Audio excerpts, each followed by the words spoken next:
முற்போக்கு திராவிடக் கழகத்தின் கொடிநாள் கூட்டம் கோயம்பேட்டில் உள்ள கட்சி அலுவலகத்தில் நடைபெற்றது. இந்த கொடிநாள் கூட்டத்தில் கேப்டன் விஜயகாந்த் பேரில் விருப்ப மனு அளிக்கப்பட்டது. இந்த கூட்டத்தின் போது செய்தியாளர்களை சந்தித்த பிரேமலதா விஜயகாந்த், எங்கள் கட்சியிடம் பெரும் கூட்டணிதான் மகத்தான வெற்றி பெறும் என்றார்.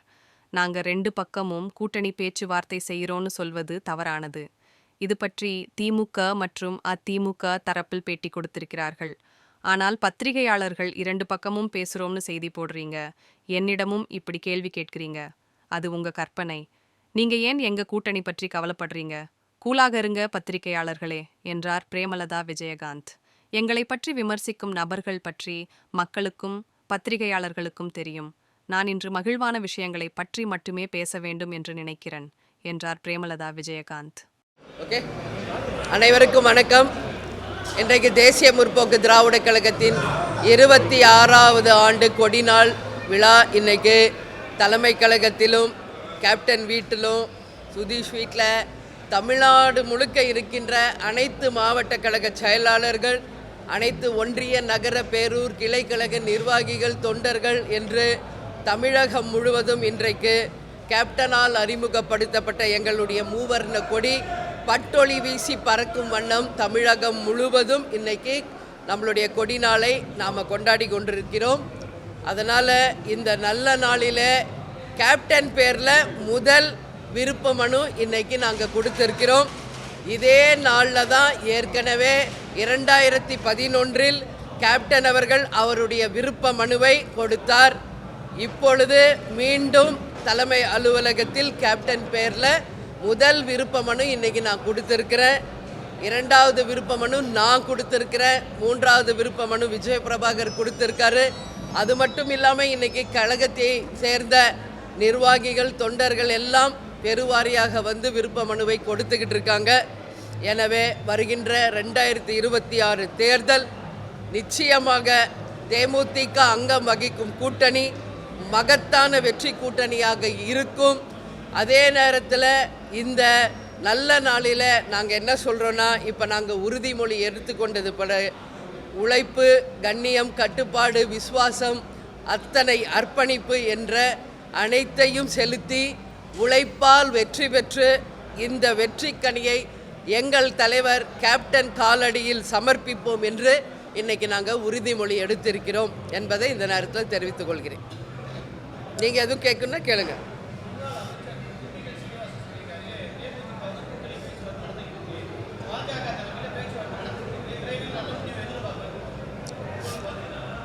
நேற்று நயினார் நாகேந்திரன் சொன்னது கேட்டிங்களா?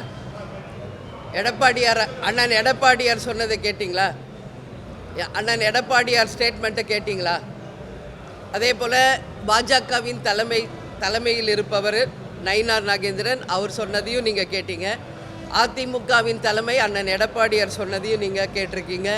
அதே போல் திமுகவில் அமைச்சர் ஏவாவேலு கொடுத்த அந்த பேட்டியும் நீங்கள் தான் எடுத்து போட்டிருக்கீங்க. எனவே அவங்க 3 பேர் மெயின் தலைமையில் இருக்கிறவங்களே இது வரைக்கும் நாங்கள் எந்த பேச்சுவார்த்தையும் நடத்தலை என்று சொல்லும் பொழுது, பத்திரிகையாளர்களாகிய உங்களுக்கு மட்டும் யார் வந்து 2 பக்கம் பேசுகிறாங்க என்ற பொய்யான தவறான செய்தி யார் சொல்கிறாங்க என்பது எனக்கு தெரியல. ஏன்னா அதுக்கு நான் சொல்கிறத விட அதுக்கு உரியவர்களே அதுக்கு பதில் உங்களுக்கு கொடுத்துட்டாங்க. நீங்கள் ஒரு கேள்வி கேட்குறீங்க, அதுக்கு பதில் அண்ணன் எடப்பாடியார், சகோதரர் நயினார் நாகேந்திரன், அதே போல் அமைச்சர் ஏவா வேலு அவர்கள் கொடுத்துருக்காங்க. அதனால் அந்த கொஷினை திருப்பி எங்ககிட்ட கேட்காதீங்க.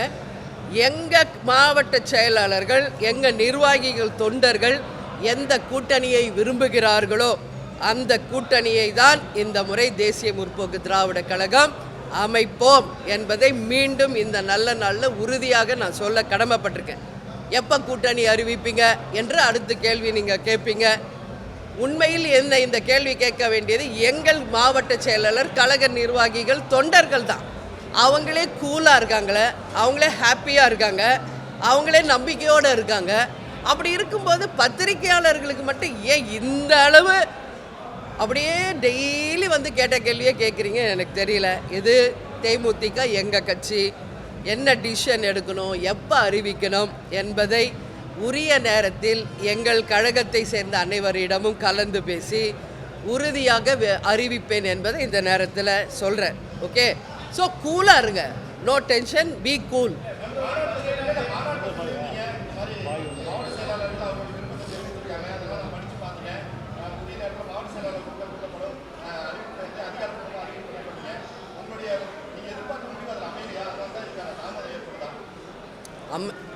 அமையாதது, தாமதம் எல்லாம் உங்கள் கற்பனைக்கு உட்பட்டது. தேமுதிகவை பொறுத்த வரைக்கும் நாங்கள் தெளிவாக இருக்கிறோம், உறுதியாக இருக்கிறோம். அதனால் உரிய நேரத்தில் எங்களுடைய அறிவிப்பை நாங்கள் தெரிவிப்போம் என்பதை மீண்டும் நான் சொல்கிறேன்.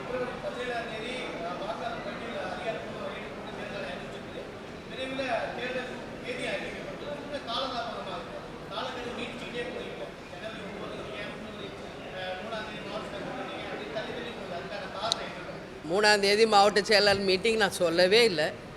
நீங்களாக ஒரு செய்தியை போட்டுட்டு அது நான் சொன்னதாக கருத்து சொல்கிறது முதல்ல தப்பு. எங்கே நான் சொன்னேன் 3ஆம் தேதி எங்கள் மாவட்ட செயலாளர் மீட்டிங் நான் எங்கே சொன்னேன்? நான் சொல்லவே இல்லை. நீங்களாக ஒரு செய்தி போடுறீங்க, நீங்களாக அதுக்கு ஒரு பதில் சொல்கிறீங்க. பல முறை உங்களுக்கு நான் சொல்லிட்டேன், தலைமை கழகம் அறிவிக்கும் அதிகாரப்பூர்வ அறிவிப்பு மட்டுமே உறுதியானது, இறுதியானதுன்னு. நீங்கள் ஒவ்வொரு நாள் நீங்கள் உங்கள் கற்பனைக்கு ஏற்பட்ட மாதிரி செய்தி போட்டுக்கிட்டு இருக்கீங்க. ஸோ அதுக்கெல்லாம் நான் டெய்லி உட்காந்து பதில் சொன்னேன்னா என்ன இருக்குது? அதனால் வெயிட் பண்ணுங்கள், கூலாக இருங்க, ஹாப்பியாக இருங்க. நாங்களே கூலாக இருக்கோம், நீங்கள் ஏன் டென்ஷன் ஆகிறீங்க? அதனால் பாருங்கள், எங்கள் நிர்வாகிகளாம் ஹாப்பியாக இருக்காங்க, அவங்களே உறுதியாக இருக்காங்க. ஸோ உரிய நேரத்தில் உரிய அறிவிப்பை உங்களுக்கு தெரிவிப்போம். வேறு ஏதாவது கொஷின்?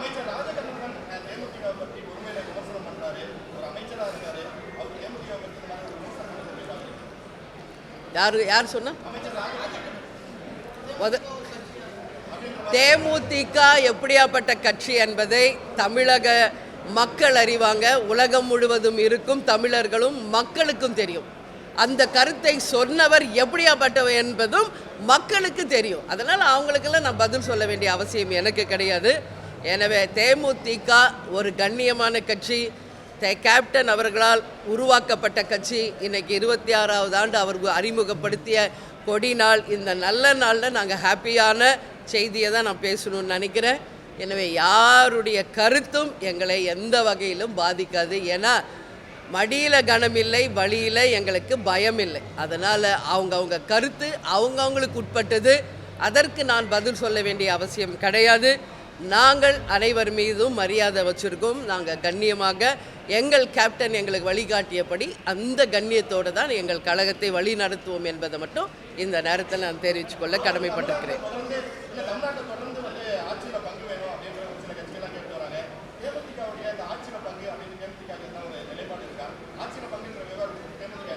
நான் இது வரைக்கும் பேசுனது நீங்கள் கேட்கவே இல்லைன்னு நினைக்கிறேன். நான் தான் பல நாள் அதை சொல்லிக்கிட்டு இருக்கேன். அப்படி அமைந்தால் நல்லது என்பதுதான் என்னுடைய கருத்து, எல்லாருடைய கருத்தும். அதனால் எப்படி வரப்போகுதுன்றதை நம்ம இன்றைக்கி கணிக்கவே முடியாது. அப்படி அமைந்தால் அந்த உரிமை எல்லாருக்கும் பகிர்ந்தளிக்கும் போது நல்லது, ஒரு மாற்றம் இருக்கும் தமிழ்நாட்டில் என்பது கருத்து.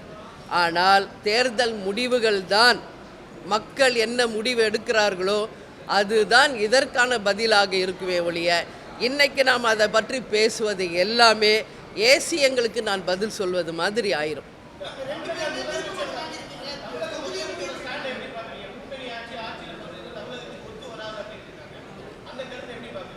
அவர் கருத்தை அவர் சொல்லியிருக்காரு, அதை நான் என்ன பார்க்க முடியும்?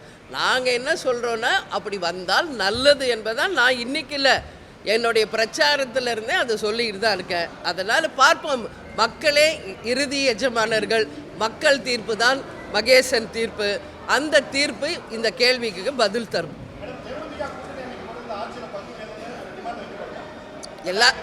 இன்னும் கூட்டணியே நாங்கள் உறுதி பண்ணலன்னு சொல்லுவோம். அப்படி எல்லா கொஸ்டினுக்கு இன்றைக்கே நான் பதில் சொல்ல முடியாது.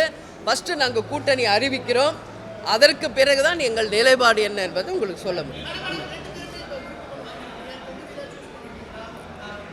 இதுவரைக்கும் யார் எந்த தொகுதியில் போட்டி போட போகிறோம் யாருக்குமே தெரியாது. அவங்கவுங்க விருப்பத்துக்கு விருப்பமனையில் அந்தந்த தொகுதிகளே அந்தந்த எங்கள் நிர்வாகிகள் எழுதி கொடுத்துருக்காங்க. அதனால் ஃபஸ்ட்டு கூட்டணி முடிவாகணும், நம்பர் முடிவாகணும், தொகுதி முடிவாகணும்.